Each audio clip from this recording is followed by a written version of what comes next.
Dasar pemulung miskin. Lihat diri kamu. Pemakaman orang kaya bukan tempatmu. Panggil satpam. Usir dia. Assalamualaikum sahabat 1000 kisah nyata. Pada hari itu, seluruh keluarga kaya Wijaya berkumpul di pemakaman mewah untuk mengantarkan kepergian seorang pengusaha besar, Hartono Wijaya. Suasana penuh duka, namun juga dipenuhi kesombongan. Di tengah deretan mobil mahal, parfum mewah, dan tatapan angkuh para sosialita, tiba-tiba muncul seorang gadis pemulung berpakaian lusuh, membawa tas goni, dan masih berbau tempat sampah. Ia berdiri di samping makam, menangis terseduh-seduh. Semua orang menatap jijik. Semua mengusirnya. Bahkan anak almarhum sendiri memerintahkan satpam untuk menghalau gadis itu. Namun tidak ada yang tahu bahwa gadis pemulung yang mereka hina itulah yang akan mengguncang seluruh keluarga kaya itu. Karena namanya tercantum di urutan pertama dalam surat wasiat. Inilah kisah tentang Aruna. Gadis terlupakan, yang ternyata lebih berharga daripada semua harta yang pernah mereka miliki. Sahabat, sebelum kita mulai ceritanya, mari semuanya untuk like, share, komen dari daerah mana kalian mendengarkan kisah ini, dan bagi pendengar pertama, selamat datang di channel 1000 Kisah Nyata. Jangan lupa subscribe channel ini ya, agar kamu tidak ketinggalan kisah-kisah penuh inspirasi yang menggetarkan hati lainnya. Kami doakan yang sudah like dan subscribe channel ini semoga rezekinya selalu mengalir deras, segala urusan selalu dipermudah, dan doanya semoga diijabah oleh Allah Subhanahu wa Ta'ala. Amin ya Rabbal Alamin. Jangan lupa juga tekan tombol loncengnya, agar kamu jadi orang pertama yang tahu saat video terbaru hadir. Sekarang mari kita mulai ceritanya. Hari itu kabar duka menyelimuti salah satu keluarga kaya raya yang namanya sudah lama dikenal di seluruh kota. Udara sejak pagi terasa berat. Seakan langit pun ikut menundukkan kepalanya. Di halaman pemakaman keluarga besar Wijaya, suasana bergema oleh suara pelan orang-orang yang saling membisik, saling menebak, saling memperlihatkan kesedihan elegan yang sebenarnya lebih banyak pura-puranya daripada tulusnya. Makam baru itu masih basah tanahnya. Nisan putih mengilap berdiri tegak di tengah area khusus yang hanya boleh dimasuki anggota keluarga inti. Di sekelilingnya, berbagai karangan bunga besar terpajang dengan pita berwarna emas bertuliskan ucapan bela sungkawa dari pejabat, pengusaha besar, hingga rekan bisnis internasional. Di antara mereka, berdiri keluarga besar almarhum pengusaha kaya raya Hartono Wijaya. Laki-laki itu, yang semasa hidupnya dikenal sebagai pengusaha disegani, kini terbaring diam dalam liang lahat dengan upacara pemakaman yang sangat megah. Para pejabat, sosialita, hingga orang-orang berpengaruh hadir dengan busana hitam mahal, parfum mewah, dan kacamata hitam bermerek yang dipakai bukan untuk menahan sinar matahari, tetapi menahan rasa ingin tahu mereka terhadap satu sama lain. Mereka berdiri angkuh, seperti biasanya. Dunia orang kaya memang penuh formalitas, penuh jagawibawa, penuh wajah yang tidak pernah menunjukkan jati diri sebenarnya. Namun di balik upacara yang terlihat sempurna itu, terselip rasa tegang dan prasangka yang seolah merayap di antara kaki-kaki mereka. Beberapa orang berbisik pelan, menebak-nebak alasan kematian mendadak Hartono. Sebagian menyalahkan faktor kelelahan kerja. Sebagian mengira ia menyimpan penyakit misterius. Tapi tidak ada yang tahu kebenaran, dan tidak ada yang benar-benar peduli, kecuali keluarga inti yang tampak gelisah sejak pagi. Di dekat makam, seorang perempuan muda dari keluarga besar, yang memakai gaun hitam elegan dan anting mutiara, mengusap air mata tipis yang lebih tampak sebagai formalitas daripada duka. Tangannya mengapit tas kecil bermerek, dan wajahnya terus mengamati ruangan sekitar seperti sedang menilai siapa yang pantas berada di acara sepenting ini. Tiba-tiba, suasana yang tadinya tenang berubah seketika saat beberapa tamu mulai menoleh ke arah gerbang pemakaman. Seseorang datang, berjalan pelan, kepala menunduk, air mata jatuh satu persatu di pipinya yang kotor. Seorang gadis pemulung. Bajunya lusuh, kaos tipis lengan panjang yang warnanya bahkan sulit ditebak, celana panjang penuh tambalan, dan sandal jepit beda warna yang mulai sobek di bagian belakang. Rambutnya diikat seadanya, sebagian menjuntai kusut. Di punggungnya, tergantung sebuah tas goni yang besar, dan masih berbau busuk sisa tempat sampah.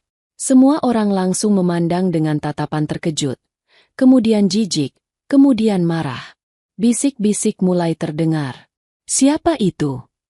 Kok berani sekali datang ke sini? Pemakaman keluarga Hartono. Masa ada pemulung? Pasti salah tempat. Gadis itu berjalan semakin mendekat. Dalam pelukannya, ia membawa boneka kecil lusuh yang warnanya sudah pudar. Langkahnya gemetar. Seakan setiap meter yang ia lalui adalah pertarungan berat. Matanya memerah, basah, menyimpan tangis yang tak bisa ia tahan. Dan ketika ia berdiri tepat di samping makam yang masih baru itu, ia tidak sekadar berdiri sebagai tamu tak diundang. Ia menangis seperti seseorang yang kehilangan sebagian dirinya. Ia berlutut, memegang tanah merah yang masih basah itu dengan jemari yang gemetar. Beberapa tamu mulai mengerutkan kening, penuh rasa tidak suka. Perempuan keluarga yang memakai gaun hitam dan anting mutiara itu akhirnya melangkah maju. Raut wajahnya penuh rasa jijik dan kemarahan. "Hei, kamu siapa?" Suaranya tajam seperti belati. Gadis itu mengangkat wajah pelan. Air mata menetes lagi. "Saya, Aruna." "Nama kamu tidak penting," bentak perempuan itu lagi. "Kamu pemulung, kan? Lihat diri kamu. Pemakaman orang kaya bukan tempatmu." Orang-orang di sekitar mulai mengangguk setuju. Beberapa bahkan menutup hidung saat angin membawa bau sampah dari tas goni di punggung Aruna. "Keluar dari sini. Kamu bikin malu." Teriak perempuan itu semakin keras. Aruna menggeleng pelan. Suara tangisnya tercekik saat ia mencoba bicara. Namun kata-kata itu tidak pernah keluar. Ia hanya berdiri di sana, menangis, memandangi nisan Hartono Wijaya seolah mengenal sosok yang terbaring di bawah tanah itu. Dan itulah yang membuat orang-orang semakin marah. Dia pura-pura sedih. Pemulung saja sok dekat dengan keluarga Hartono. Bego amat, ya. Usir saja, merusak pemandangan. Aruna menatap tanah itu lama. Tangannya mengepal. Ia ingin mengatakan sesuatu, tapi suaranya hilang oleh rasa takut. Perempuan itu melangkah maju lagi dan mengibaskan tangan ke udara. "Satpam, usir dia." Dua satpam mendekat dengan langkah tegas.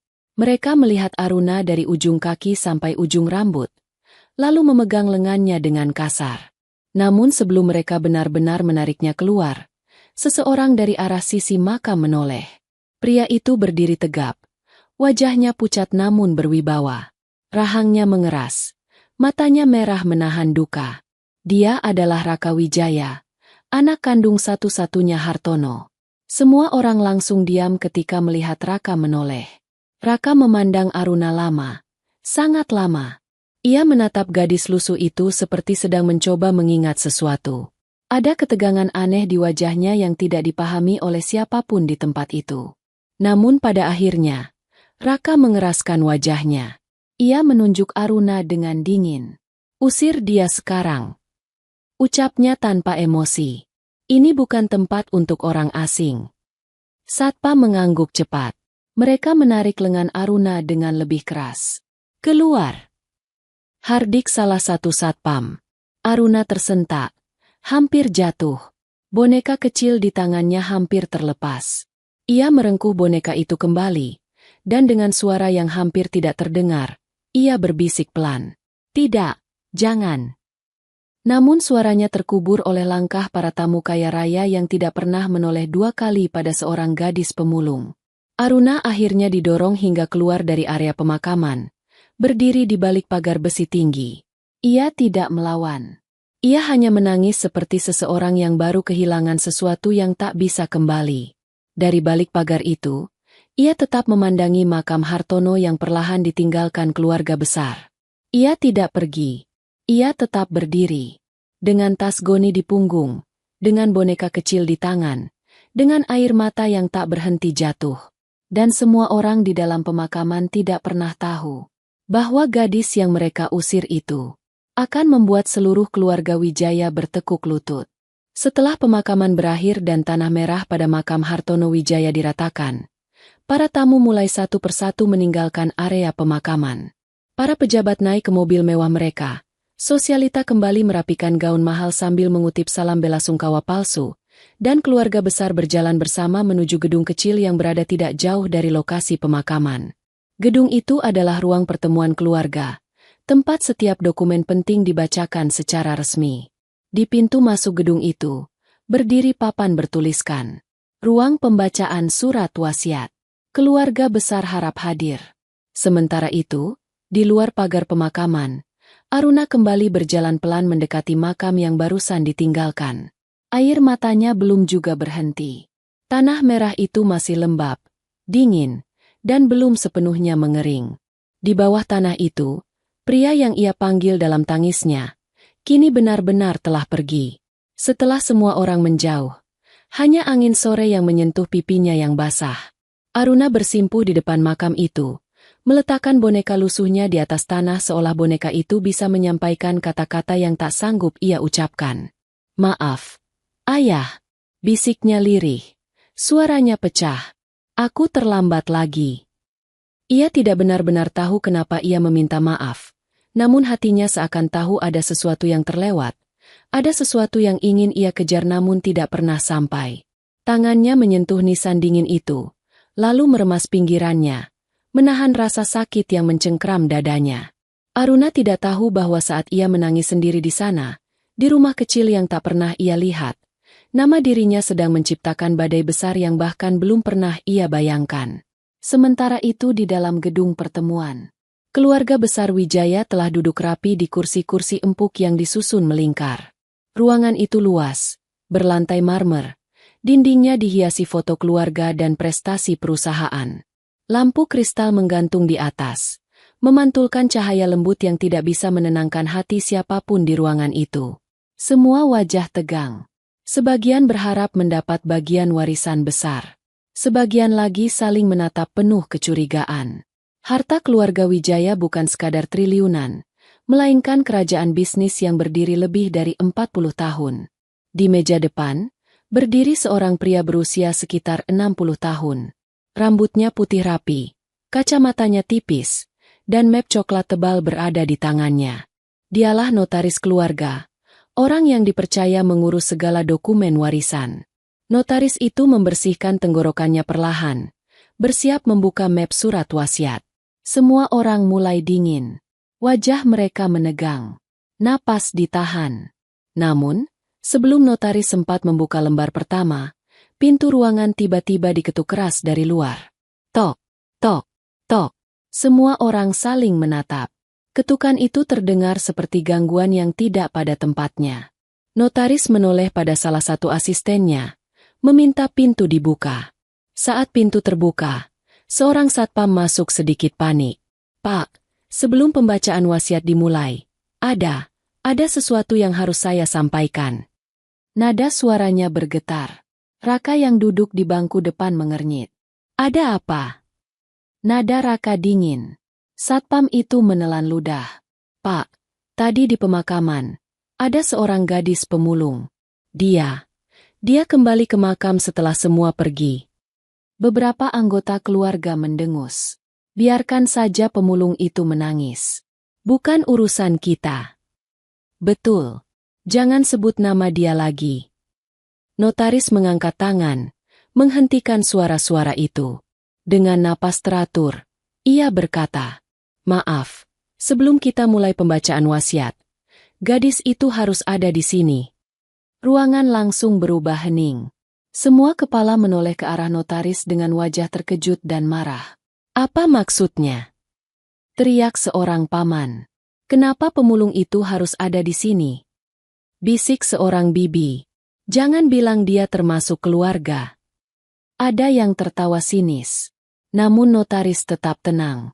Ia membuka map perlahan, mengeluarkan satu lembar kertas yang bertanda tangan asli Hartono Wijaya. Notaris berkata dengan jelas. Namanya tercantum dalam surat wasiat. Dia harus hadir. Ruangan itu langsung pecah oleh protes. "Apa? Mustahil. Kamu bercanda, kan? Bapak tidak mungkin begitu jauh akalnya." Bahkan kursi hampir terbalik saat salah satu anggota keluarga berdiri sambil menghantam meja. Raka sendiri terdiam. Matanya memicing, jawanya mengeras. Siapa sebenarnya gadis itu? Gumamnya dalam hati. Tapi sebelum siapapun sempat menahan amarah lebih lama, dua satpam dipanggil keluar untuk menjemput Aruna, yang masih bersimpuh di makam. Tak lama kemudian, pintu ruang pertemuan kembali terbuka. Dan masuklah gadis pemulung itu, Aruna. Langkahnya pelan, bingung, matanya masih merah karena menangis. Bau sampah dari pakaiannya langsung membuat beberapa orang menutup hidung. Bisikan mencibir memenuhi ruangan. Dia lagi. Bisa-bisanya muncul di sini. Kurang ajar sekali. Pasti dia cari sensasi. Aruna berdiri dekat pintu, memeluk boneka lusuhnya dengan erat. Ia ingin pergi, tapi satpam berdiri di belakangnya, mendorongnya masuk. Notaris mengangguk kepada Aruna. Silakan duduk di sana. Aruna hanya menunduk dan bergerak menuju kursi kosong paling pojok. Setiap langkahnya terasa panjang, seperti berjalan di tengah jurang yang siap menelannya. Namun tepat saat ia akan duduk, notaris mulai membaca surat wasiat. Semua ruangan langsung senyap. Notaris membuka lembar pertama, menarik napas panjang, lalu mengucapkan kalimat yang membuat jantung semua orang berhenti berdetak. Sesuai keinginan almarhum Hartono Wijaya. Semua kepala menegak, mata menunggu. Penerima warisan pertama adalah. Ruangan menjadi sangat hening. Tidak ada yang bergerak. Tidak ada yang bernapas. Aruna. Seperti ledakan, ruangan itu langsung pecah oleh teriakan. Apa? Gila. Tidak mungkin. Penipu. Pemulung itu penipu. Pak Notaris, Anda pasti salah. Ada yang membanting meja, ada yang berdiri marah sambil menunjuk Aruna, ada yang langsung menuduh notaris menerima suap. Sementara Aruna hanya tertegun, matanya melebar, tubuhnya membeku, napasnya memburu cepat. Ia tidak mengerti apapun yang sedang terjadi. Notaris mengangkat kedua tangan, meminta semua diam. Tidak ada kesalahan. Ucap notaris tegas. Bagaimana mungkin pemulung itu dapat bagian pertama? Seru seorang tante sambil menghentak kaki. Raka juga berdiri, wajahnya marah dan bingung. Notaris. Tanyanya dengan suara berat. Jelaskan, siapa gadis itu? Dan apa hubungan ayah saya dengannya? Jangan bilang ayah. Orang-orang langsung tertawa sinis. Ayah berselingkuh. Notaris menggeleng pelan. Tidak. Ucapnya tegas. Aruna bukan anak haram. Suara ruangan langsung hening kembali. Notaris melanjutkan kalimat yang membuat dunia seolah berhenti. Aruna adalah putri sah dari istri pertama Pak Hartono. Semua membeku. Ibu-ibu bersandar ke kursi karena lemas. Para pria besar yang tadi marah berubah pucat. Para sosialitas saling pandang dengan rahang jatuh. Raka sendiri tampak terpukul. Wajahnya kehilangan warna. Notaris lalu mengeluarkan amplop coklat besar dari dalam mapnya. Di dalamnya ada foto tua, foto seorang bayi kecil, dengan mata bulat besar, yang sedang digendong Hartono muda. Foto itu ditunjukkan ke semua yang hadir.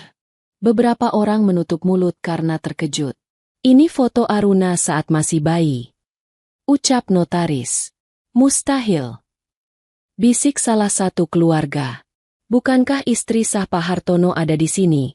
Apa yang sebenarnya terjadi? Notaris mengangguk berat. Istri pertamanya disembunyikan karena keluarga menolak hubungan mereka. Mereka menikah diam-diam. Pernikahan itu sah secara hukum. Ada akta nikah resminya. Suara keluarga besar langsung pecah kembali. Namun kini bukan marah, melainkan sok. Notaris melanjutkan. Suaranya semakin berat. Dan 10 tahun lalu, terjadi kecelakaan. Ibu Aruna dinyatakan meninggal. Dan Aruna hilang. Semua menatap Aruna yang kini gemetar tak berhenti. Beberapa hari setelah kecelakaan itu, seorang pemulung menemukan Aruna masih hidup. Pak Hartono menghabiskan 10 tahun mencari anaknya. Air mata mengalir dari mata beberapa orang, tapi sebagian besar masih menyangkal. 1 bulan lalu, notaris menatap Aruna dalam-dalam. Pak Hartono akhirnya menemukan putrinya kembali. Aruna menutup mulut dengan kedua tangannya. Pundaknya bergetar keras. Raka menunduk, wajahnya kacau, mencoba menalar semua itu namun tidak sanggup. Notaris mengangkat selembar dokumen terakhir, hasil tes DNA. Ini buktinya. Ucapnya tegas. Tes DNA resmi. Hasilnya cocok 100%. Ruangan itu sunyi, hening. Tak ada yang bisa berkata apa-apa. Gadis pemulung yang mereka hina di pemakaman barusan. Gadis lusuh yang mereka usir dan permalukan di depan banyak orang. Ternyata, Putri Sah, Hartono Wijaya. Ruangan pertemuan yang awalnya hanya dipenuhi suara bisik-bisik kini berubah menjadi lautan emosi yang tidak bisa dibendung. Kebenaran yang baru saja dibacakan notaris membuat seluruh keluarga besar Wijaya seperti kehilangan pijakan bumi. Tidak ada yang menyangka bahwa gadis pemulung yang tadi mereka hina di pemakaman adalah sosok yang selama ini hilang. Sosok yang ternyata memegang kunci dari seluruh harta dan nama keluarga mereka. Namun dari semua wajah yang terkejut, belum ada yang semerah wajah satu orang. Mira, istri Hartono. Ibu Raka. Wanita itu berdiri mendadak. Kursinya bergeser keras menabrak lantai marmer. Wajah cantiknya yang biasanya penuh wibawa kini berubah memerah. Matanya membelalak. Bibirnya bergetar hebat seperti seseorang yang baru saja dikhianati sepanjang hidupnya. Tidak! Teriaknya. Sampai beberapa orang tersentak. Ini tidak mungkin. Saya istri sah Pak Hartono. Saya. Beberapa anggota keluarga mencoba menenangkannya. Namun Mira mengibaskan tangan. Tolong, jangan berani-berani menyamakan saya dengan anak pemulung itu. Suaranya pecah, menggema di seluruh ruangan. Matanya yang penuh amarah beralih ke Aruna, yang duduk di sudut ruangan sambil menangis keras. Memeluk boneka lusuhnya seperti pelindung terakhir yang ia punya. Jika dia benar-benar anak dari istri pertama. Mira menatap notaris dengan pandangan tajam dan putus asa. Kenapa baru sekarang kalian memberitahu kami? Kenapa suami saya tidak pernah mengatakan hal ini? Notaris menarik napas panjang. Bu Mira, ini bukan keputusan saya. Almarhum Pak Hartono sendiri yang menulis dan menitipkan surat wasiat ini seminggu sebelum beliau meninggal. Mira menutup wajah dengan kedua tangannya. Suaranya pecah seperti kaca jatuh. Jadi, selama ini aku hanya istri kedua. Desahannya lirih, penuh rasa tidak percaya. Sementara dia, perempuan lusuh itu, anak dari wanita yang ia cintai pertama kali. Beberapa perempuan keluarga mencoba memeluknya, mencoba menenangkannya. Sudahlah, Mira. Ayo duduk dulu. Namun Mira meronta, menepis semua tangan yang mencoba membantunya. Tidak, tidak adil. Aku yang mengurus rumah. Aku yang menemani dia saat sakit. Aku yang mendampingi dia di setiap acara besar. Aku yang menanggung rasa malu dan rasa bangga selama bertahun-tahun. Air matanya mengalir deras. Tangannya terkepal. Ia seperti seseorang yang baru saja ditarik dari singgasananya tanpa peringatan. Aku istri sah. Teriaknya lagi. Tidak ada yang lain. Namun kata itu tidak mendapat balasan. Seluruh ruangan hanya tertunduk. Hening. Tercekik. Karena mereka tahu. Yang bisa membantah. Hanya satu orang. Dan orang itu sudah dikubur hari ini. Sementara itu, Aruna menangis semakin keras. Ia menunduk dalam-dalam. Wajahnya ditenggelamkan di boneka lusuh yang dibawanya. Boneka itu, yang kainnya sudah pudar dan matanya dijahit ulang, adalah benda satu-satunya yang selalu mengingatkannya pada ibunya. Pada pelukan hangat yang samar-samar ia ingat. Pada suara lembut yang kini sulit ia dengar kembali dalam kepalanya. Maaf, maaf. Bisik Aruna sambil terisak. Seolah ia yang bersalah. Padahal ia tidak pernah meminta apapun dari keluarga ini. Raka yang duduk tidak jauh darinya hanya bisa memandang dengan mata yang penuh benturan emosi. Tadi di pemakaman ia memerintahkan satpam untuk mengusir Aruna. Tadi ia menganggap gadis itu hanya pemulung penyusup. Dan kini kenyataan menamparnya lebih keras daripada apapun. Gadis itu adalah adik tirinya. Darah daging ayahnya. Anak sah dari orang yang ayahnya cintai sebelum siapapun hadir dalam hidup mereka. Raka mengusap wajahnya, mencoba menahan sesak yang menghantam dadanya. Dunia yang ia kenal baru saja terbalik hanya dalam 1 jam. Notaris mengetuk meja pelan, memberi tanda bahwa pembacaan belum selesai. Semua mohon tenang. Ucapnya tegas. Masih ada bagian paling penting dari surat wasiat yang harus saya bacakan. Ruangan langsung sunyi. Mira berhenti menangis sesaat. Raka menatap notaris dengan tajam. Aruna menggenggam bonekanya lebih erat. Notaris membuka lembar terakhir. Suara kertas bergesekan membuat seluruh tubuh orang-orang merinding. Ini adalah kalimat terakhir yang ditulis langsung oleh almarhum Pak Hartono, dalam keadaan sadar, sehat, dan secara hukum sah. Notaris menatap seluruh keluarga. Kata-kata itu keluar pelan, namun menghancurkan seluruh ego keluarga besar itu dalam sekejap. Jika Aruna menerima warisan ini, seluruh keluarga wajib menghormatinya seperti darah daging sendiri. Beberapa orang langsung saling menatap dengan wajah hancur. Tidak ada yang berani bersuara. Notaris melanjutkan. Tapi jika mereka menolak, maka Aruna memiliki hak penuh untuk menjual seluruh aset perusahaan, termasuk seluruh properti, bisnis, dan saham yang dimiliki keluarga Wijaya. Semua tubuh menegang, dan keluarga besar akan kehilangan semuanya. Ruangan itu seperti dihantam petir. Tidak ada yang mampu berdiri. Tidak ada yang dapat bersembunyi dari kalimat itu. Beberapa orang langsung memegangi kepala.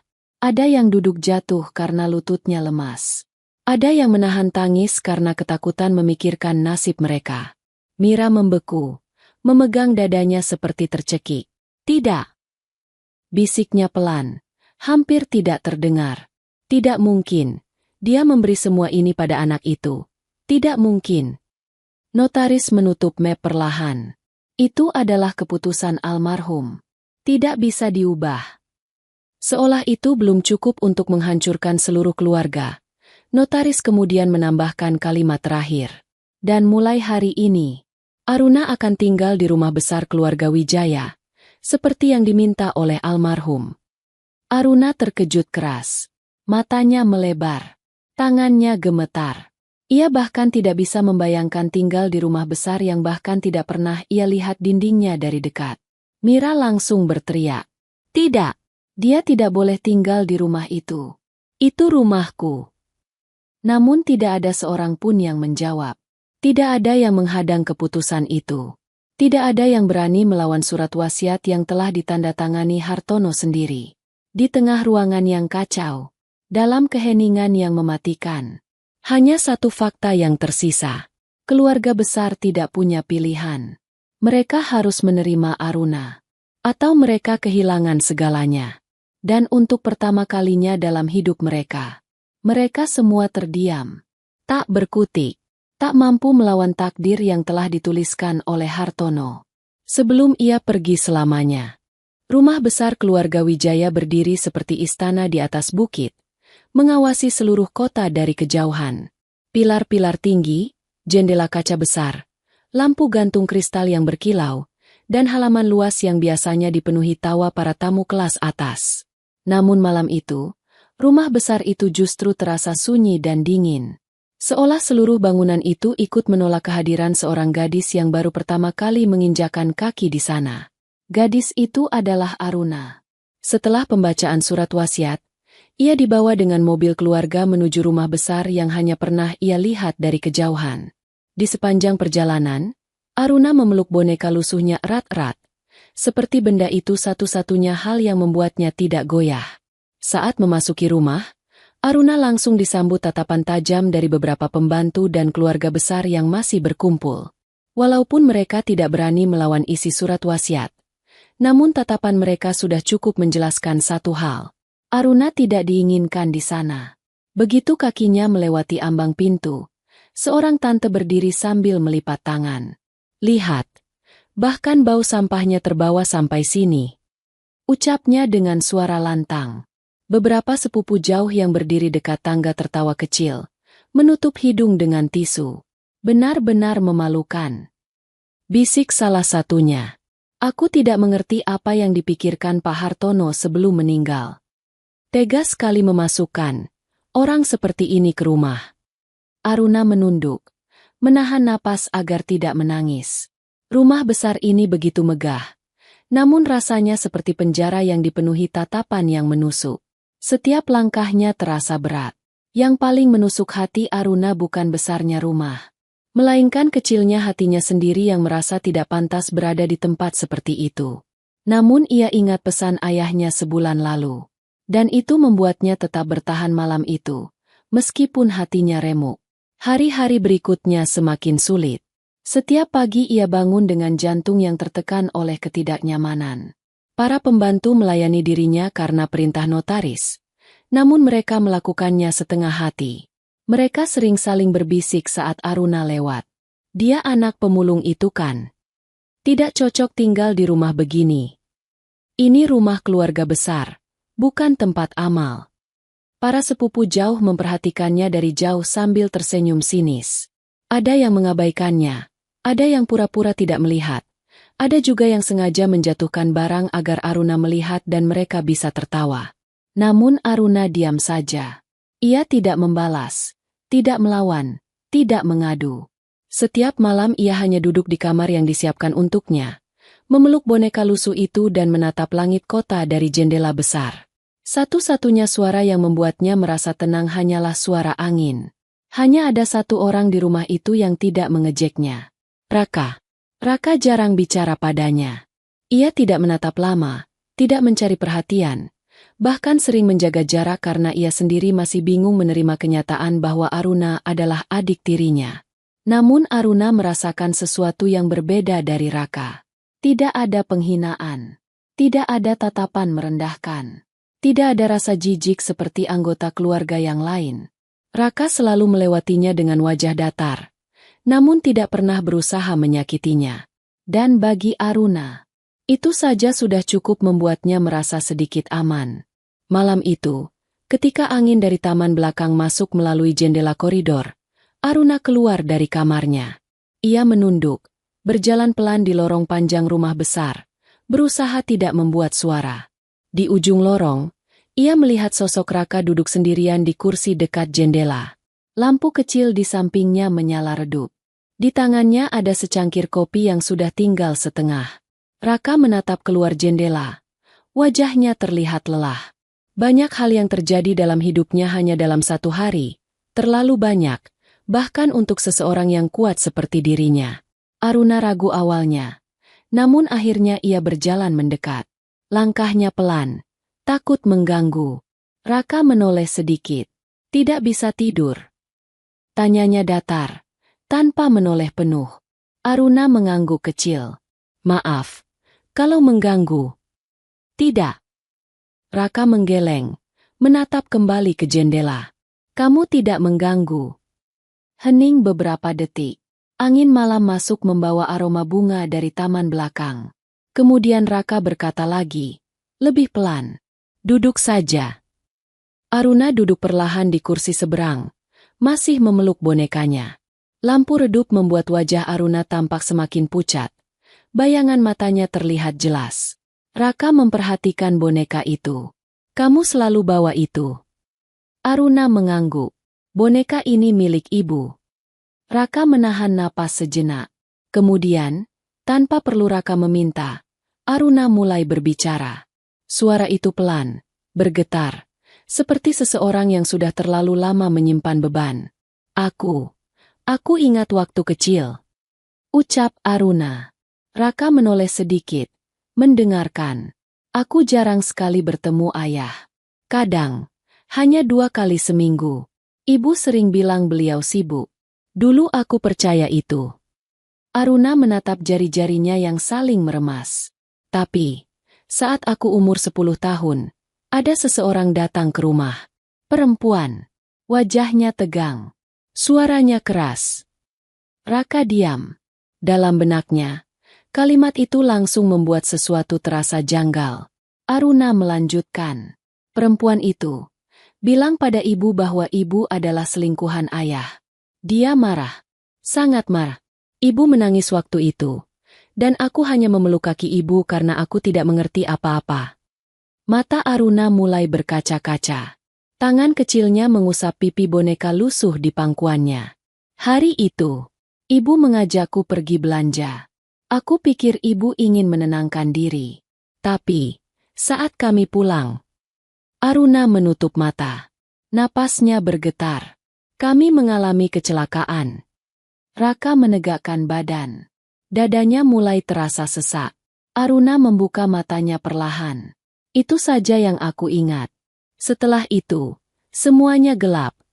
Aruna menyeka air matanya dengan punggung tangan. Saat aku sadar, aku sudah berada di gubuk kecil bersama seorang nenek pemulung. Nenek bilang, ibu tidak berhasil diselamatkan. Raka menatap Aruna lama. Gadis itu tidak menatap balik. Ia hanya menatap boneka lusuhnya, seolah boneka itu lebih kuat daripada dirinya. Aku hidup bersama nenek itu selama 10 tahun. Ucap Aruna. Kami memulung bersama. Kami makan apa yang bisa kami makan. Aku tidak tahu siapapun. Tidak tahu apa-apa.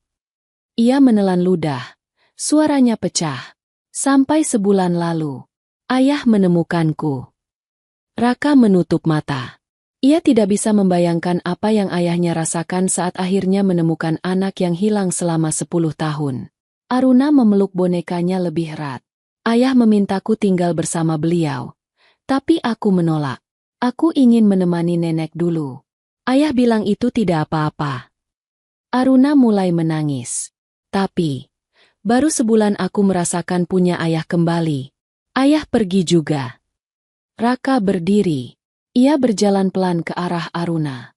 Untuk pertama kalinya sejak mereka berkenalan dengan cara yang buruk di pemakaman hari itu, Raka melihat Aruna bukan sebagai gadis lusuh, bukan sebagai anak pemulung, bukan sebagai penerima warisan. Ia melihat Aruna sebagai gadis yang kehilangan segalanya. 2 kali. Raka menghela napas panjang. Aruna. Suaranya lembut, berbeda dari sebelumnya. Aku tidak tahu harus bilang apa. Tapi aku mengerti. Kamu sudah mengalami banyak hal. Aruna hanya terisak. Bahunya bergetar. Raka menatapnya lama. Lalu berkata pelan. Kamu tidak sendirian sekarang. Aruna menoleh perlahan. Masih dengan mata penuh air mata. Dan untuk pertama kalinya, ia merasa bahwa rumah sebesar ini mungkin tidak sepenuhnya ingin menelannya hidup-hidup. Setidaknya, ada satu orang di dalamnya yang membuatnya merasa aman. Malam itu, untuk permulaan, hubungan 2 saudara tiri yang dipaksa takdir menyatu mulai terbentuk sangat perlahan. Bukan sebagai keluarga sepenuhnya. Belum. Tapi sebagai 2 orang yang sama-sama terluka dan mulai mengerti satu sama lain. Malam itu setelah Aruna kembali ke kamarnya, Raka masih duduk sendiri di ruang tengah lantai 2.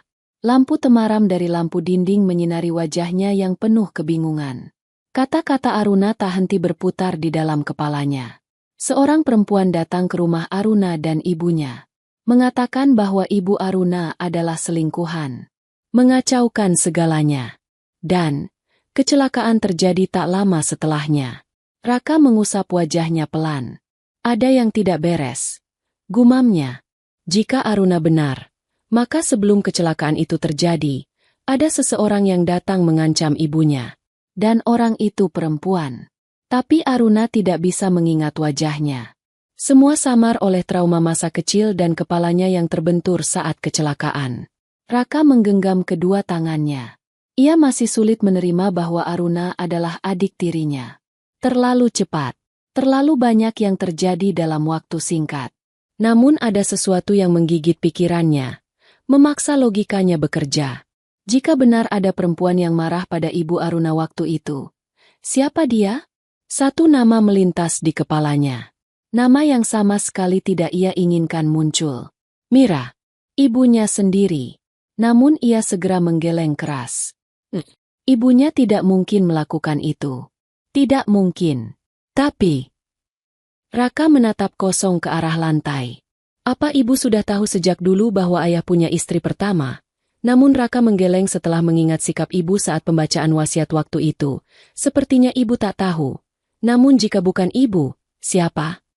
Keraguan itu membesar seperti kabut tebal, membuat dadanya sesak. Keesokan harinya, Raka memberanikan diri berbicara dengan ibunya. Mira sedang duduk di ruang keluarga besar rumah itu. Tubuhnya tegak, wajahnya pucat namun tetap menjaga penampilan dengan rapi. Ada embun kemarahan yang belum hilang di matanya sejak pembacaan wasiat. Ketika Raka masuk, Mira langsung menoleh.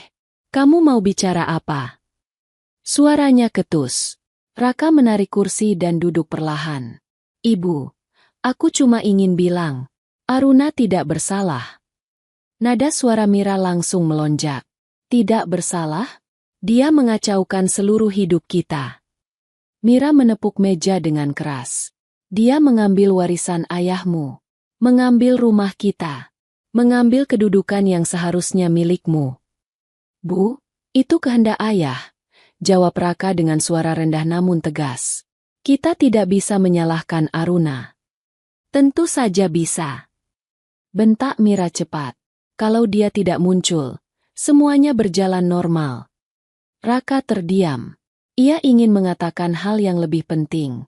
Tentang perempuan misterius yang mendatangi rumah Aruna dulu, tentang kecelakaan yang terjadi setelahnya, tentang kemungkinan bahwa ada seseorang yang menyebabkan semua itu. Tapi tatapan ibunya terlalu tajam, terlalu penuh amarah. Jika ia bicara sekarang, ia tahu ibunya akan meluap dan semuanya akan menjadi lebih buruk. Pada akhirnya Raka hanya menarik napas panjang. "Sudahlah, Bu. Aku hanya tidak ingin kita menyalahkan orang yang tidak mengerti apa-apa."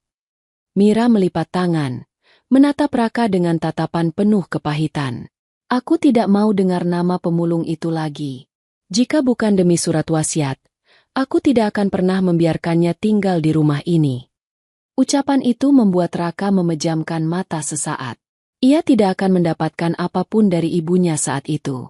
Ia harus mencari tahu semuanya sendiri. Hari itu, setelah makan siang, Raka pergi ke kantor notaris keluarga. Kantor itu berada di sebuah gedung tinggi di pusat kota, bernuansa klasik dengan rak-rak berisi buku hukum yang tersusun rapi. Notaris itu berdiri di balik meja besar kayu, menyambut Raka dengan sopan. "Silakan duduk, Raka." Raka duduk perlahan. Ia tidak banyak berbasa-basi. "Pak Notaris, saya ingin bertanya tentang Aruna, tentang ibu kandungnya, tentang pernikahan ayah." Notaris mengangguk pelan, seolah sudah menduga kunjungan itu. "Saya sudah mengira kamu akan datang." Raka mengetuk jari di lututnya. Aruna bilang ada perempuan yang datang sebelum kecelakaan itu terjadi. Tapi dia tidak ingat siapa. Saya ingin tahu apa Bapak tahu hal lain tentang masa lalu ayah." Notaris mencondongkan badan sedikit ke depan. "Saya hanya menyampaikan apa yang diamanahkan oleh almarhum." Nadanya tegas namun tetap lembut. "Aruna adalah anak kandung Pak Hartono. Ibunya adalah istri pertama yang dinikahi ayahmu secara resmi sebelum beliau menikahi ibumu. Aku memiliki akta nikahnya." Raka menatap meja kayu tersebut. Ia tahu bagian itu. Namun ia berharap ada lebih dari itu. "Lalu, apa ayah pernah cerita tentang kecelakaan itu? Tentang seperti apa kejadiannya?" Notaris menggeleng pelan. "Tidak secara rinci. Yang saya tahu, ayahmu selalu merasa kecelakaan itu janggal." Raka merasakan jantungnya berdegup lebih cepat. "Kecelakaan itu?" Notaris menghela napas. "Terjadi tidak lama setelah perusahaan kembali jaya. Dan setelah itu, Aruna dinyatakan hilang. Namun kami semua tidak tahu bahwa Aruna sebenarnya selamat." Raka menekan kedua telapak tangannya di paha. "Lalu, surat wasiat itu, ayah menulisnya seminggu sebelum beliau meninggal?"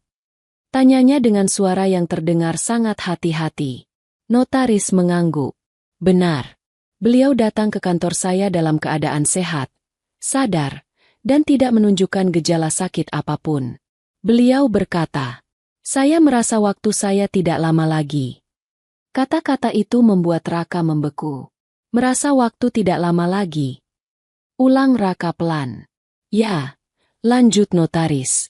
Padahal setahu saya, Pak Hartono tidak memiliki penyakit serius. Bahkan tidak punya riwayat penyakit jantung. Namun dia meninggal karena serangan jantung mendadak. Ruangan terasa berputar bagi Raka.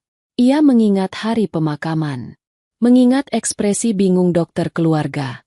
Mengingat bisikan para kerabat bahwa serangan jantung itu aneh. Raka menelan ludah. Pak. Suaranya turun 1 oktav. Menurut Anda, ada yang tidak wajar. Notaris menghela napas panjang, lalu berkata, saya tidak bisa berasumsi. Tapi, jika seseorang yang sehat tiba-tiba menulis wasiat, mengatakan waktunya sebentar lagi, dan meninggal karena kondisi yang tidak pernah ia miliki sebelumnya. Ia berhenti sejenak, menatap Raka lurus-lurus. Biasanya ada sesuatu yang ingin ia lindungi.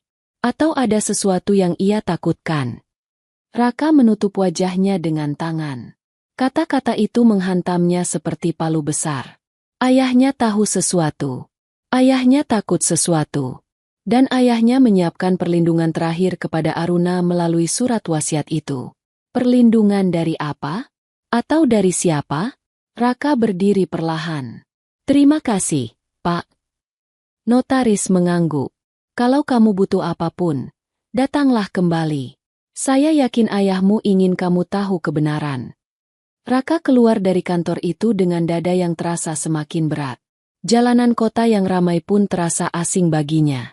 Hanya satu kalimat yang terus berulang di kepalanya. Ayah tidak punya riwayat penyakit jantung. Namun ia meninggal karena serangan jantung. Dan sebelum Aruna mengalami kecelakaan 10 tahun lalu, ada seorang perempuan datang. Malam itu, Raka merasakan naluri tajamnya bangkit.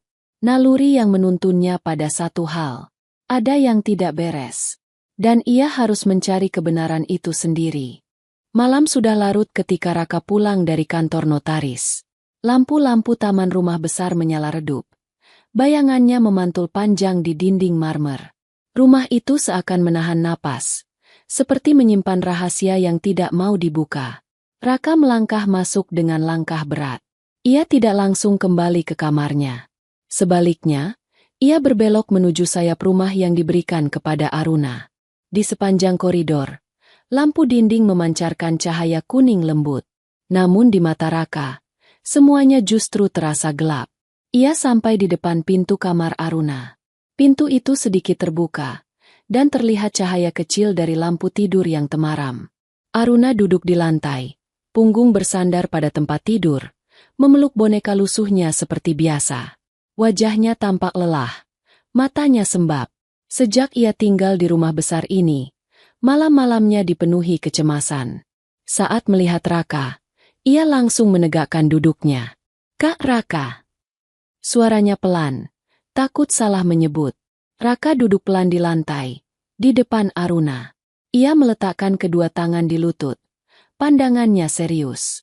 Aku mau tanya sesuatu, ucap Raka dengan nada datar namun tegang. Ini penting. Aruna mengangguk, memeluk bonekanya lebih erat. Apa ayah pernah mengatakan sesuatu padamu sebelum meninggal? Pertanyaan itu keluar dalam satu napas. Aruna menatap lantai, pikirannya melayang. Kemudian ia mengangguk pelan. Pernah. Ceritakan, pinta Raka. Aruna menarik napas panjang. Matanya mulai berkaca-kaca. Ia mengusap pipinya sebentar lalu mulai berbicara. Setelah ayah menemukan aku sebulan sebelum beliau meninggal, ayah langsung memintaku tinggal bersama beliau. Nada suaranya pelan, namun jelas. Aku bilang tidak bisa, karena aku harus menemani nenek. Beliau sudah merawatku 10 tahun terakhir. Aku tidak tega meninggalkannya sendiri. Raka mendengarkan tanpa berkedip. Ayah tidak marah, tidak memaksa, lanjut Aruna. Beliau senyum saja dan bilang tidak apa-apa. Setiap 2 atau 3 hari, ayah datang membawa makanan.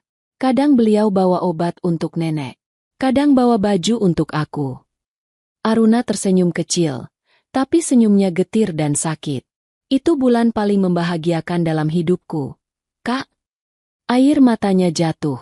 Pertama kalinya, aku merasa punya ayah. Raka menelan ludah pahit yang membuat kerongkongannya kering. Gadis kecil ini, selama 10 tahun hanya punya nenek pemulung di sampingnya, dan baru sebulan ia merasakan kasih seorang ayah. Aruna melanjutkan dengan suara bergetar. Lalu, seminggu sebelum ayah meninggal, beliau datang dengan wajah beda. Beliau gugup. Jalannya gelisah. Tangannya terus gemetar. Raka langsung menegakkan tubuh. Apa yang beliau katakan? Aruna mengusap air matanya. Ayah bilang, aku harus hati-hati. Suara Aruna pecah. Ayah bilang, jaga diri baik-baik. Dan ayah sedang mengurus semuanya supaya aku aman. Raka terpaku. Seluruh darahnya seperti berhenti mengalir sejenak. Ayah, mengurus semuanya? Tanya Raka pelan. Aruna mengangguk. Ya. Ayah bilang begitu. Kemudian wajah Aruna menunduk. Tapi aku tidak mengerti maksudnya. Aku pikir ayah hanya khawatir. Karena aku tinggal di tempat kumuh. Raka memejamkan mata. Tubuhnya menegang. Ayahnya menulis surat wasiat 1 minggu sebelum meninggal. Ayahnya sadar bahwa waktunya dekat. Ayahnya memberikan peringatan pada Aruna. Itu bukan kebetulan. Tidak mungkin. Ayah sudah tahu, gumam Raka tanpa sadar. Beliau tahu sesuatu akan terjadi. Aruna menatap Raka. Bingung. Aku tidak mengerti, Kak. Raka membuka mata. Tatapannya tajam namun juga sedih. Aruna, ayah tidak pernah punya riwayat penyakit jantung. Tidak pernah. Tapi beliau meninggal karena serangan jantung. Aruna terdiam. Wajahnya memucat. Kak, maksudnya? Raka tidak menjawab langsung. Ia menahan kata-kata di tenggorokannya. Memilih waktu yang tepat. Ia tidak ingin Aruna panik. Ia kemudian mengalihkan pembicaraan sedikit. Kamu bilang, kamu tinggal dengan nenek selama 10 tahun, kan? Aruna mengangguk. Lalu, nenek sekarang di mana? Aruna tampak bingung. Waktu Pak Notaris datang ke gubuk kami, beliau bilang ayah meninggal. Beliaulah yang menjemputku. Aku kaget dan langsung ikut. Aku minta nenek ikut. Tapi Pak Notaris bilang nenek akan dibawa ke panti jompo supaya dirawat. Panti jompo mana? Aruna menggeleng pelan. Aku tidak tahu. Pak Notaris hanya bilang nenek akan aman di sana. Raka menegakkan tubuh. Napasnya memburu. Aruna. Tanyanya dengan suara sangat serius. Apakah nenek tahu tentang kecelakaan itu? Atau tentang perempuan yang datang ke rumah sebelum itu? Aruna terdiam cukup lama, lalu berbisik. Sepertinya, tidak. Bagaimana nenek bisa tahu, Kak? Dan seketika itu, tubuh Raka terasa seperti ditarik oleh kenyataan baru. Raka rasa nenek tahu sesuatu. Jika nenek tahu, jika nenek melihat, jika nenek menyimpan sesuatu, maka nenek adalah kunci. Kunci dari masa lalu Aruna. Kunci dari kecelakaan 10 tahun lalu. Kunci dari rasa takut ayah sebelum meninggal. Kunci dari kematian ayah yang mendadak. Dan yang paling penting, kunci dari identitas perempuan misterius yang datang ke rumah Aruna sebelum kecelakaan itu terjadi.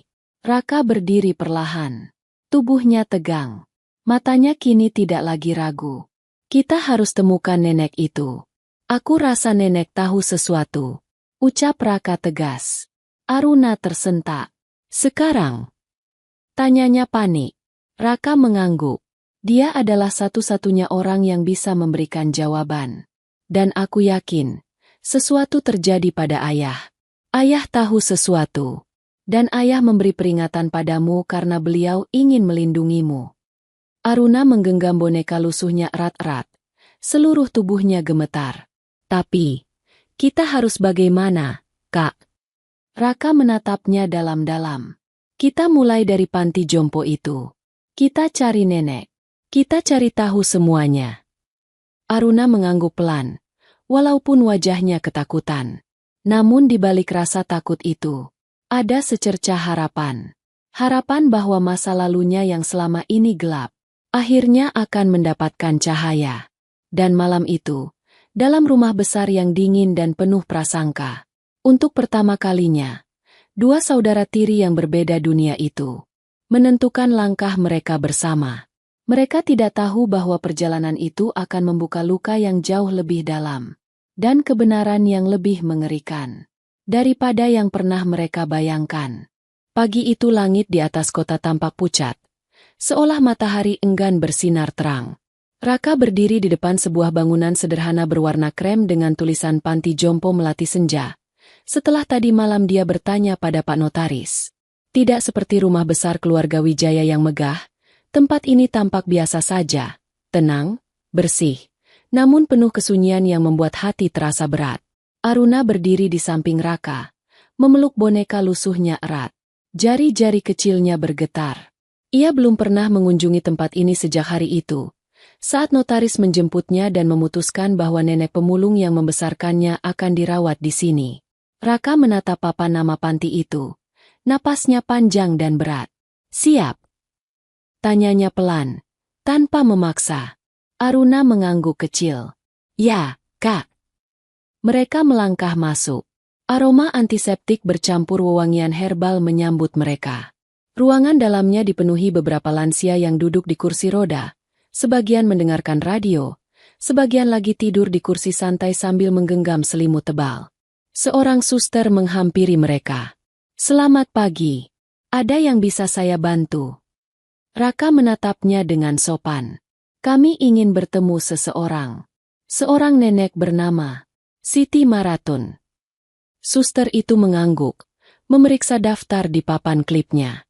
"Kamar nomor 7. Beliau sedang istirahat, tapi masih bisa ditemui." Aruna langsung memeluk bonekanya lebih erat. Jantungnya berdebar. Pikirannya dipenuhi kenangan tentang nenek yang selama 10 tahun menjadi segalanya baginya. Rumahnya, pelindungnya, satu-satunya keluarganya. Raka menyentuh pundak Aruna sebentar, memberi dukungan kecil. Mereka berjalan menyusuri lorong panjang. Lorong itu sunyi, hanya terdengar suara langkah kaki dan detakan jam dinding yang menggema setiap detik. Angin dari jendela membawa aroma bunga hias yang tumbuh di taman belakang panti. Ketika sampai di depan pintu kamar nomor 7, Aruna menahan napas. Raka mengetuk perlahan. "Tok, tok, masuk saja." Suara seorang perempuan tua terdengar lemah dari dalam. Raka membuka pintu. Di dalam, seorang nenek kecil dengan rambut putih kusut duduk di kursi roda, selimut menutupi kakinya. Wajahnya keriput, tetapi mata tua itu masih memancarkan kehangatan yang pernah Aruna kenal lebih dari siapapun. Saat melihat Aruna, nenek itu langsung membelalakan mata. "Aruna!" Suaranya serak. "Ya Allah, Aruna, itu kamu." Aruna tak bisa menahan diri. Ia berlari kecil dan memeluk nenek itu erat-erat. "Nek!" Isaknya pecah. "Nenek sehat?"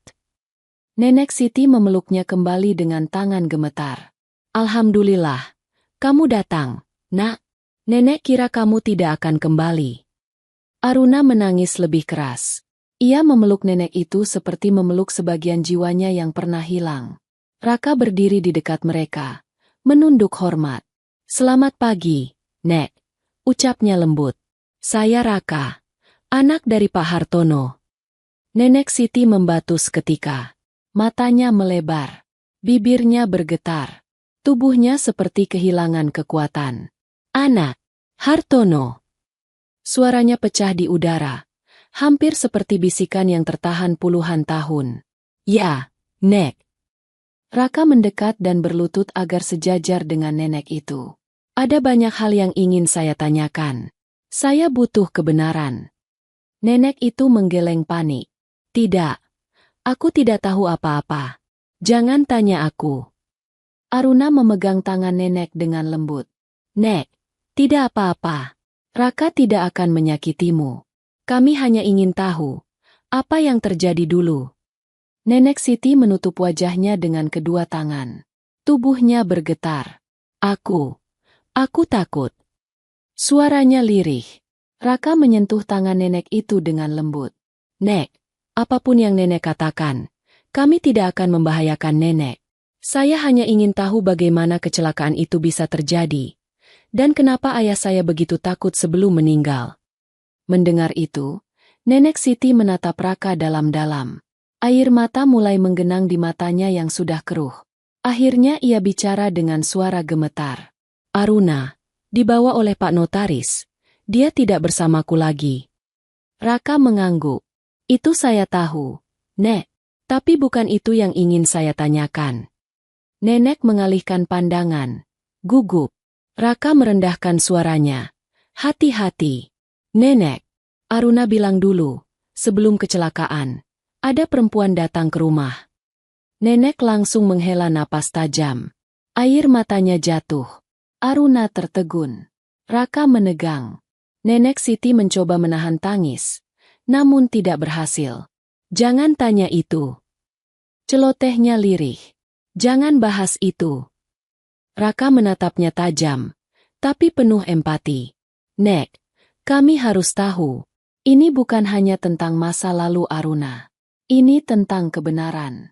Tentang ayah saya. Nenek menggigit bibirnya. Terisak. Aku takut. Takut. Dia akan datang lagi. Aruna menyentuh pipi nenek. Mengusap air matanya. Nek, siapa yang datang? Siapa perempuan itu?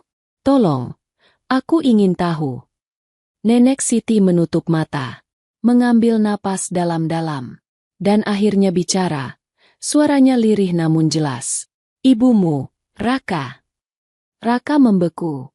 Aruna terdiam total. Lorong di luar kamar seakan berhenti bergerak. Nenek melanjutkan. Suaranya pecah. Ibumu yang menyuruhku. Membuang Aruna setelah kecelakaan itu. Jantung Aruna serasa jatuh ke lantai. Tangan Raka mengepal begitu erat sampai buku jarinya memutih. Aku tidak tega. Lanjut nenek itu sambil menangis. Aku bawa Aruna. Aku sembunyikan dia. Aku merawatnya. Karena aku tidak sanggup membunuh anak sekecil itu. Aruna menutup mulutnya. Napasnya tersengal.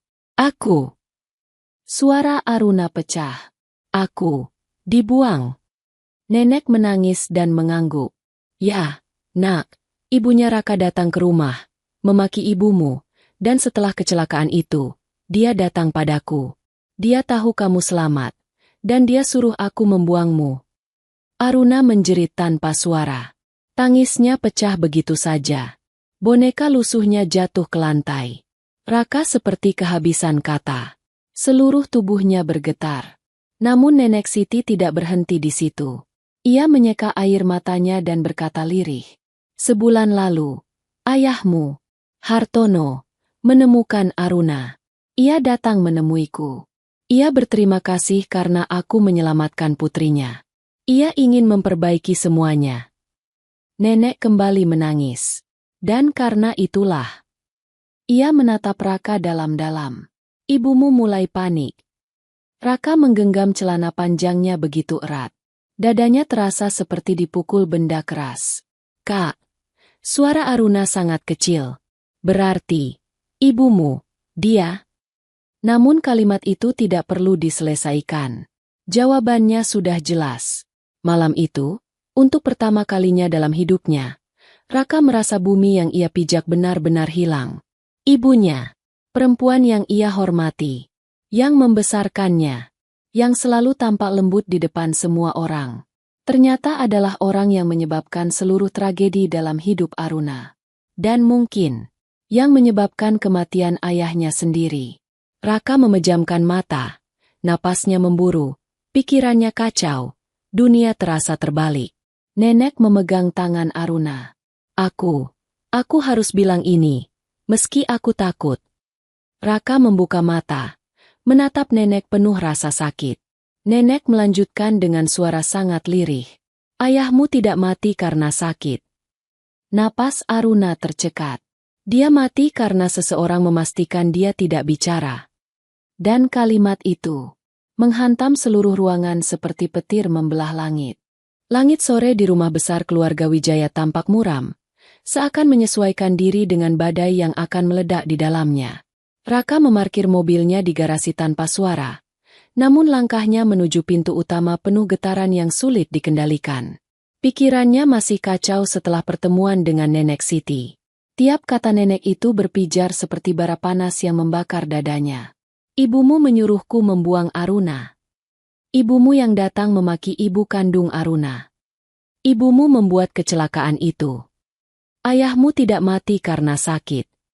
Raka menutup mata sejenak di tangga marmer sebelum memasuki ruang tengah. Seluruh hidupnya terasa seperti runtuh.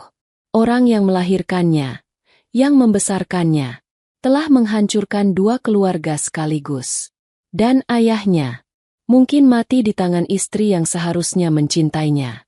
Saat Raka membuka pintu ruang keluarga, Mira sedang duduk di sofa panjang berwarna putih mutiara. Ia memegang secangkir teh, wajahnya tanpa letih namun masih menjaga sikap anggun yang selalu ia banggakan. Ketika melihat Raka masuk, Mira tersenyum kecil. "Kamu dari mana saja, Nak? Ibu mencarimu sejak pagi." Raka tidak menjawab. Ia berdiri di depan ibunya, menatap langsung ke mata wanita itu. Mata yang selama ini ia pikir penuh kasih sayang. Mira perlahan meletakkan cangkir tehnya di meja. "Ada apa? Wajahmu tegang sekali." Raka menarik napas panjang. Kalimat itu keluar begitu saja. "Aku habis dari panti jompo." Senyum Mira langsung hilang. Tangan yang tadi santai memegang pangkuan kini mengepal pelan. "Untuk apa kamu ke sana?" Suaranya turun 1 oktav. "Kaku. Untuk menemui nenek yang merawat Aruna," jawab Raka tanpa menurunkan tatapan. Mira menegang. Wajahnya berubah pucat dalam sekejap. Walau ia berusaha menyembunyikannya. "Oh, begitu." Nada Mira berubah tajam. "Ibu dengar perempuan tua itu tidak waras. Jangan dengarkan orang sembarangan." Raka menggeleng perlahan. "Aku dengarkan karena dia bicara jujur." Mira berdiri dengan gerakan tiba-tiba. "Raka, kamu sudah lancang." Tegurnya keras. Namun Raka tidak mundur. "Aku sudah tahu semuanya, Bu." Mira terdiam. Tatapannya membatu. "Aku tahu perempuan yang Aruna lihat dulu sebelum kecelakaan terjadi." Raka melanjutkan, suaranya dalam. "Adalah ibu."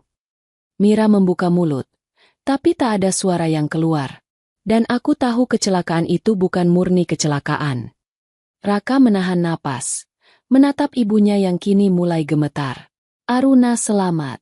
Ibu ingin dia dibuang." "Raka, cukup!" teriak Mira sambil memukul dadanya dengan tangan gemetar. "Jangan bicara seperti itu pada ibu. Kamu tidak tahu apa yang ibu alami." Namun Raka tidak berhenti. "Aku tahu semuanya, Bu." Suaranya naik. Nenek Siti bilang ibu datang padanya.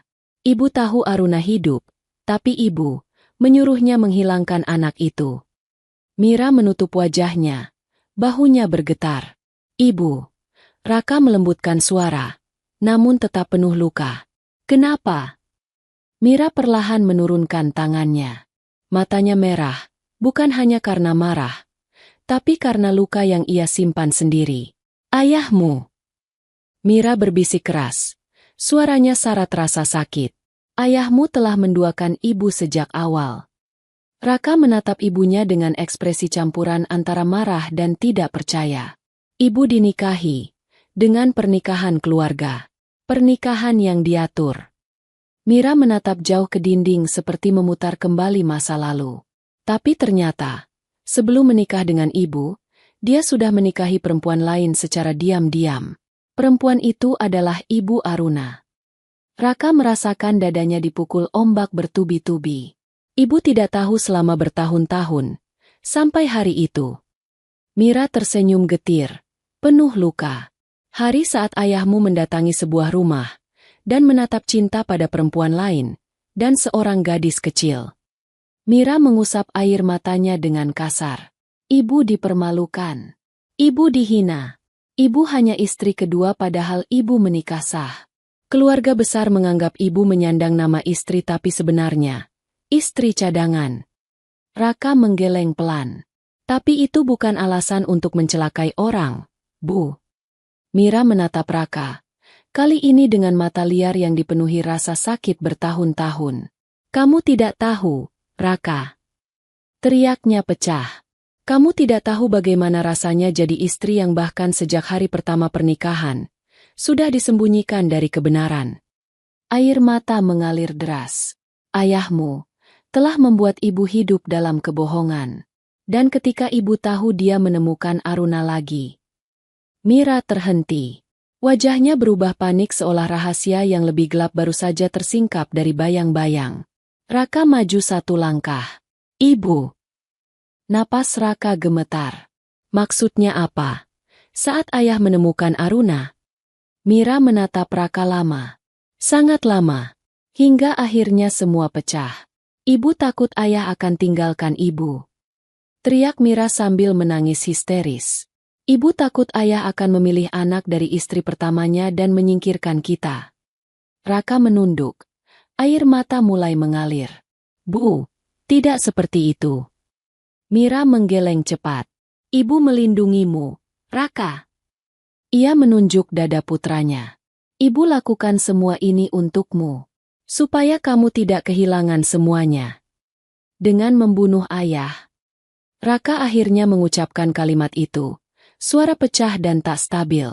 Mira terdiam. Tubuhnya membeku. Darahnya seperti es. Raka menatap ibunya dengan wajah penuh luka.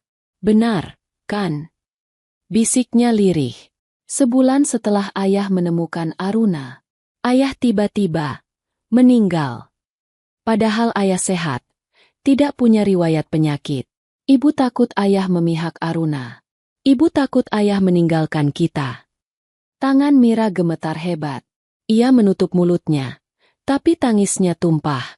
Aku hanya ingin melindungi keluargaku. Suaranya pecah seperti kaca. Raka menahan tangis sambil memalingkan wajah. Bu! Suaranya hampir tidak terdengar. Melindungi keluarga tidak seperti ini. Bukan dengan membunuh. Bukan dengan menghilangkan anak lain. Mira menangis semakin keras. Ibu menyesal. Ia memeluk dirinya sendiri. Semua karena ketakutan ibu. Ketakutan yang ibu pendam bertahun-tahun. Sampai akhirnya ibu kehilangan kendali. Raka akhirnya tak kuat. Air matanya pecah. Bu! Ia menunduk. Bahunya bergetar. Aku tidak tahu harus bagaimana. Mira mendekat. Memegang lengan Raka. Raka. Ibu tidak ingin kamu membenci ibu. Semua ini demi kamu. Raka melepaskan tangan ibunya perlahan. Bukan demi aku, Bu. Suaranya lembut, tapi penuh luka. Ini semua demi ketakutan ibu sendiri. Mira terdiam. Ia jatuh berlutut di lantai, memegangi kepala sambil menangis tanpa suara. Untuk pertama kalinya dalam hidupnya, Raka melihat ibunya bukan sebagai sosok kuat yang selalu ia percaya, melainkan sebagai seseorang yang jatuh terlalu jauh, ditelan rasa takut, hingga merusak kehidupan banyak orang. Dan dari posisi itu, tidak ada jalan kembali. Suasana ruang keluarga rumah besar itu berubah sunyi, seolah seluruh dinding ikut menyaksikan kehancuran sebuah keluarga. Tangis Mira masih terdengar lirih. Menggema menyakitkan di ruang yang biasanya dipenuhi percakapan sopan dan tawa palsu keluarga kaya. Raka berdiri mematung. Dadanya naik turun tak teratur. Ia memejamkan mata, mencoba menata napas yang terasa berat. Dalam beberapa hari, ia kehilangan seluruh pondasi hidupnya. Ayah yang ia hormati, keluarga yang ia percayai, dan kini ibunya yang ternyata hidup dalam dosa selama bertahun-tahun. Mira masih berlutut di karpet putih itu. Wajahnya basah, bahunya bergetar. Raka, bisiknya lirih. Aku mohon, jangan tinggalkan ibu. Semua ini, semua yang ibu lakukan untukmu. Raka menunduk. Suaranya hampir pecah ketika menjawab. Bu, berhenti bilang ini semua demi aku. Ia mengusap wajahnya. Air mata menetes ke lantai. Apapun alasannya. Ibu sudah merusak hidup banyak orang. Ibu menghancurkan keluarga ayah, mencelakai Aruna, dan pada akhirnya, ia menahan napas. Ibu menghilangkan nyawa ayah. Mira terisak keras. Aku tidak sengaja. Aku hanya beri dia obat penenang. Aku hanya ingin dia diam, bukan meninggal. Raka menutup mata. Kata-kata itu menusuk lebih dalam. Saat itu Aruna berdiri di pintu. Tubuhnya lemas. Entah sejak kapan ia berada di sana. Mungkin sejak Mira berlutut. Atau mungkin sejak Raka mengatakan kebenaran yang menghancurkan. Boneka lusuhnya terjatuh dari genggamannya. Apa semua itu benar? Suara Aruna pecah. Matanya merah. Air mata jatuh tanpa henti. Kenapa? Kenapa semua ini terjadi? Raka langsung menoleh. Wajahnya berubah panik melihat Aruna mendengar percakapan itu. Namun Aruna tidak menunggu penjelasan apapun. Ia masuk ke ruangan dengan langkah goyah, menatap Mira dengan mata yang penuh rasa sakit. Sakit yang tidak pernah ia rasakan sebelumnya. Wanita yang berdiri di hadapannya itu, dulunya hanya sosok asing yang memusuhi dirinya. Namun kini, dia adalah perempuan yang membuat hidup Aruna hancur sejak kecil. Aruna berlutut perlahan, tubuhnya gemetar. Tante, kenapa Tante lakukan itu pada ibuku? Kenapa Tante ingin aku mati? Mira menutup wajahnya dengan kedua tangan, menangis keras. Ia tidak mampu menjawab. Aruna merangkak mendekat. Suara tangisnya meledak. Salahku apa? Apa salahku dilahirkan dari istri pertama? Apa salahku jadi anak kecil waktu itu? Apa salahku? Sampai Tante ingin aku hilang? Ia memukul dada sendiri, menahan sesak. Raka langsung menahan pundak Aruna, mencoba menjauhkan gadis itu dari luka yang terlalu dalam. Aruna, jangan. Udah. Namun Aruna menggeleng. Aku ingin tahu. Aku harus tahu. Suaranya pecah bagai kain tipis yang disobek. Mira menatap Aruna. Matanya merah, tubuhnya lemah, suaranya terbata-bata. Aku takut kehilangan keluarga. Aku takut suamiku pergi. Aku takut anakku tidak punya masa depan. Aku salah besar. Aku tahu, tapi aku tidak bisa menerima kenyataan bahwa... Mira terhenti. Ia memeluk tubuhnya sendiri. Aku tidak bisa menerima bahwa sejak hari pertama aku menikah, aku hanyalah bayang-bayang. Suamiku mencintai orang lain. Hidupku dibangun di atas kebohongan. Aruna menangis semakin keras. Tapi itu bukan salahku, Tante. Raka mengusap punggung Aruna. Aruna benar. Itu bukan salah dia. Mira menangis semakin keras. Maafkan aku sudah menyesal, tapi terlambat, semuanya sudah terlambat. Keheningan panjang mengisi ruangan itu. Keheningan yang lebih menyakitkan daripada teriakan. Raka akhirnya berdiri. Wajahnya tegas, meski air mata masih mengalir. Ibu. Ucapnya pelan namun tegas. Apapun alasannya, ibu sudah melakukan kejahatan. Mira mengangkat wajahnya. Raka, jangan. Ibu harus menyerahkan diri. Mira memegangi dada, tubuhnya seperti ditikam. Tidak, Raka, ibu mohon. Raka menggeleng kuat. Aku tidak bisa membiarkan ayah tidak mendapatkan keadilan. Dan Aruna, dia pantas mendapat keadilan juga. Aruna terpaku. Ia menangis namun tidak menghentikan Raka. Mira jatuh terduduk di lantai. Tidak lagi berusaha menjaga martabatnya. Aku akan hilang, Raka. Kalau kamu lakukan ini, kamu akan kehilangan ibu. Raka menutup mata. Air mata jatuh lagi. Aku lebih baik kehilangan ibu, daripada kehilangan nuraniku, Bu. Mira menangis keras. Lebih keras dari sebelumnya. Tubuhnya menggigil. Napasnya tersengal. Aruna juga menangis melihat itu. Meski ia tahu Raka benar. Ia tidak ingin ada orang lain yang terluka lagi. Namun masa lalu tidak mengizinkan perdamaian tanpa kebenaran. Raka mengeluarkan ponselnya dengan tangan gemetar. Mira berteriak lirih. Raka, jangan, tolong. Raka tidak berhenti. Dengan suara patah, ia berkata, Ibu, aku berharap semuanya tidak terjadi. Aku berharap ayah masih hidup. Aku berharap Aruna tidak menderita. Tapi kita tidak bisa mengubah masa lalu. Ia menekan nomor polisi. Mira menjerit. Tidak, Raka. Ibu mohon. Raka memejam mata. Air mata mengalir deras saat ia berkata pada operator. Saya ingin melaporkan kejahatan, dan pelakunya adalah ibu saya. Aruna menutup mulut, menangis melihat pengorbanan besar Raka. Dalam 10 menit, polisi datang. Mira tidak melawan. Ia hanya menatap Raka dengan mata yang kosong. Penuh cinta yang salah, penuh luka, dan penuh penyesalan. Kamu adalah segalanya bagiku. Bisiknya saat diborgol. Raka menunduk. Aku tahu, Bu, dan aku tetap menyayangimu. Tapi aku harus melakukan hal yang benar. Mira dibawa pergi. Tangisnya terdengar sampai mobil polisi menutup pintu. Beberapa minggu kemudian, sidang pengadilan berlangsung dengan berat. Kesaksian Nenek Siti, hasil penyelidikan ulang mengenai obat penenang di tubuh Hartono, serta bukti-bukti lain membuat semuanya jelas. Hakim mengetuk palu. Mira Wijaya dinyatakan bersalah. Aruna menunduk, menangis pelan di kursi saksi. Ia tidak membenci Mira, tapi luka itu terlalu dalam untuk bisa hilang begitu saja.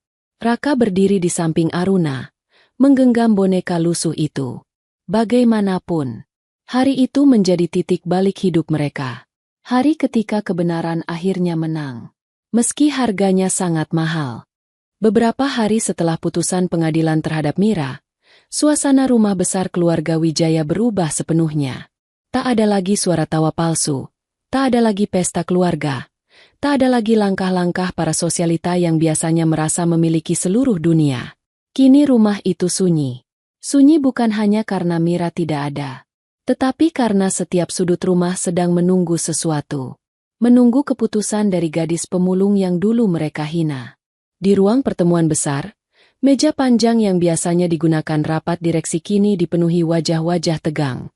Seluruh keluarga besar duduk rapi, namun tidak ada yang nyaman. Semua gelisah, tangan saling menggenggam, kaki bergoyang, mata tak berani saling bertemu. Notaris berdiri di ujung meja, membuka map coklat yang sama dengan yang ia buka saat pembacaan wasiat dulu. Namun kali ini suasananya jauh lebih berat. Raka berdiri di samping pintu, memandangi seluruh keluarga yang tampak gugup dan ketakutan. Meski air matanya sudah kering, hatinya masih penuh luka dan rasa bersalah. Ia tahu keputusan Aruna hari ini akan menentukan masa depan seluruh keluarga. Dan apapun yang Aruna putuskan, ia siap menerima. Pintu ruangan bergerak. Semua kepala langsung menoleh. Aruna masuk dengan langkah perlahan.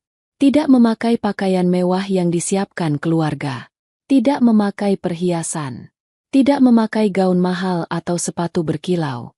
Ia datang seperti dirinya yang sesungguhnya. Sederhana, tenang, memeluk boneka lusuh yang pernah menemaninya di masa gelap. Namun ada satu perbedaan besar. Hari ini, Aruna tidak lagi menunduk. Ia berdiri tegak. Matanya kuat meski masih ada bekas air mata. Ia bukan lagi gadis pemulung yang dikusir di pemakaman. Ia adalah ahli waris sah keluarga Wijaya. Dan ia adalah seseorang yang baru saja menemukan kebenaran yang pahit dari masa lalunya. Raka memandang Aruna dengan bangga dan sedih sekaligus. Ketika Aruna duduk di ujung meja, semua suara hilang. Bahkan jarum jam seakan berhenti bergerak. Notaris membuka dokumen itu. Baik, ucapnya pelan. Hari ini kita berkumpul untuk mendapatkan keputusan dari saudari Aruna Wijaya, terkait pemberian warisan dari almarhum Bapak Hartono. Semua mata menatap Aruna. Sebagian ketakutan. Sebagian merasa bersalah. Sebagian lagi terlihat putus asa. Notaris melanjutkan. Sesuai surat wasiat, jika Aruna menerima warisan sepenuhnya, maka seluruh keluarga wajib menghormatinya sebagaimana darah daging sendiri. Namun jika keluarga menolak, Aruna berhak menjual seluruh aset perusahaan dan keluarga besar akan kehilangan semuanya. Ruangan langsung menegang. Dua sepupu yang dulu paling sering mencibir Aruna saling berbisik panik. Seorang tante mulai menangis pelan. Paman yang merasa paling punya hak atas perusahaan menunduk dalam. Wajahnya pucat. Mereka semua sadar. Nasib mereka ada di tangan gadis yang dulu mereka remehkan. Raka menggenggam tangan di belakang tubuhnya. Ia tidak menatap siapapun selain Aruna. Notaris membalik halaman, lalu menatap Aruna. Kini, kami menantikan keputusan Anda. Semua menahan napas. Aruna memegang boneka lusuhnya lebih erat. Ia bangkit perlahan dari kursi. Tubuhnya gemetar, namun suaranya kuat. Aku. Ia berhenti, menelan air mata yang ingin jatuh. Aku tidak mengerti apapun tentang harta. Tidak pernah. Sebagian keluarga menunduk dalam rasa malu. Aku tidak pernah bermimpi memiliki rumah besar. Aku tidak pernah bermimpi memiliki perusahaan. Aku bahkan tidak pernah bermimpi memakai pakaian bagus atau perhiasan mahal. Ia mengusap pipi. Air mata mulai mengalir. Selama 10 tahun, yang aku inginkan hanya satu. Suaranya pecah. Aku ingin tahu. Apakah aku masih punya keluarga? Keheningan penuh rasa sakit menyapu seluruh ruangan. Aruna menatap wajah-wajah yang dulu mengejeknya. Aku tidak ingin kekayaan. Aku tidak ingin menguasai apapun. Aku tidak ingin membalas siapapun. Ia mengusap hidung pelan, menahan tangis. Aku hanya ingin diterima. Aku ingin tahu, apakah ada seseorang di dunia ini yang bisa memanggilku keluarga? Ruangan mulai terisak. Tante yang dulu paling membenci Aruna kini menangis diam-diam. Aruna menatap satu-satunya orang yang sejak awal memberinya rasa aman. Kak Raka. Raka melangkah maju tanpa sadar. Aruna berbisik lirih, namun terdengar oleh semua orang. Apa aku layak punya keluarga? Raka tidak menjawab dengan kata-kata. Ia langsung memeluk Aruna. Pelukan penuh rasa sesak. Penuh air mata yang sudah lama tertahan, penuh penyesalan, penuh perlindungan. Maafkan kami, Aruna. Bisik Raka dengan suara bergetar, hampir tak terdengar. Maafkan kami, untuk semua yang kami lakukan. Aruna menangis di bahu Raka. Kamu memang keluarga kami. Ucap Raka lagi, lebih kuat. Dan kamu akan selalu jadi keluargaku, bukan karena harta. Tapi karena kamu adalah adikku.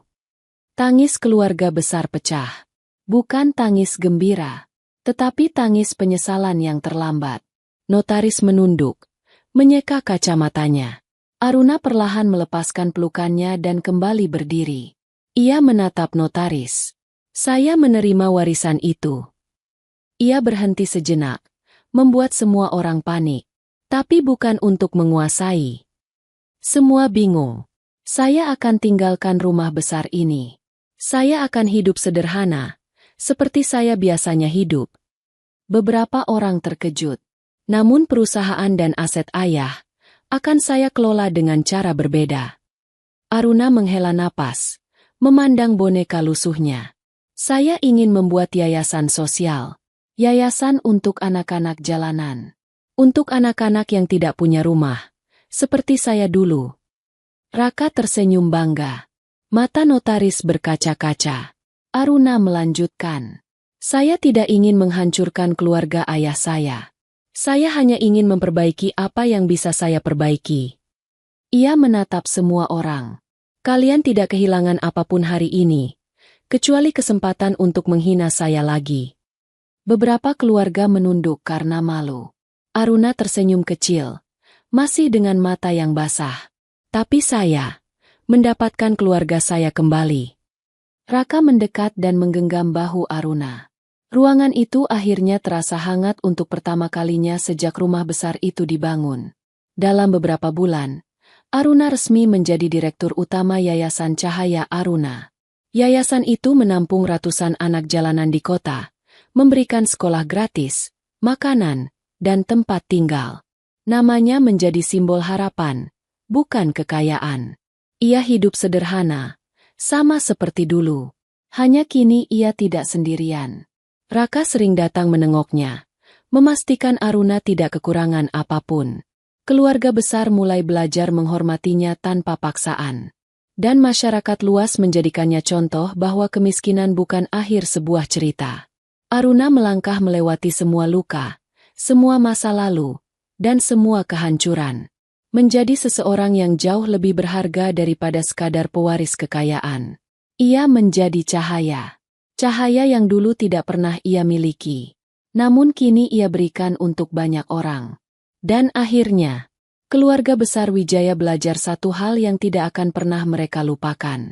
Harga diri seseorang tidak pernah ditentukan dari miskin atau kaya, tetapi dari hatinya. Dan hati Aruna adalah harta paling berharga di dunia. Cerita selesai. Dari kisah ini, kita melihat bagaimana nasib dapat berputar tanpa pernah kita duga. Gadis pemulung yang dihina, dicaci, bahkan hampir dihilangkan dari hidup, ternyata adalah darah daging yang sah, pewaris utama, dan cahaya yang selama ini dicari oleh almarhum Hartono. Aruna tidak memilih harta. Ia memilih keluarga. Ia memilih untuk memaafkan, bukan membalas. Dan dari luka masa lalunya, ia bangkit menjadi penerang bagi banyak anak jalanan yang hidupnya pernah menyerupai dirinya. Keluarga besar akhirnya belajar satu hal.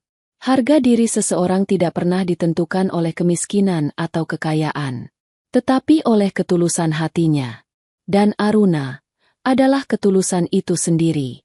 Semoga kisah ini menjadi cermin bagi kita semua.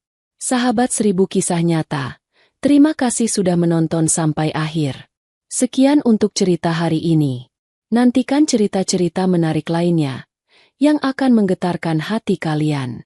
Jika kalian suka dengan ceritanya, klik like, tinggalkan komentar, dan share cerita ini, agar kami semakin semangat menyajikan kisah-kisah inspiratif lainnya.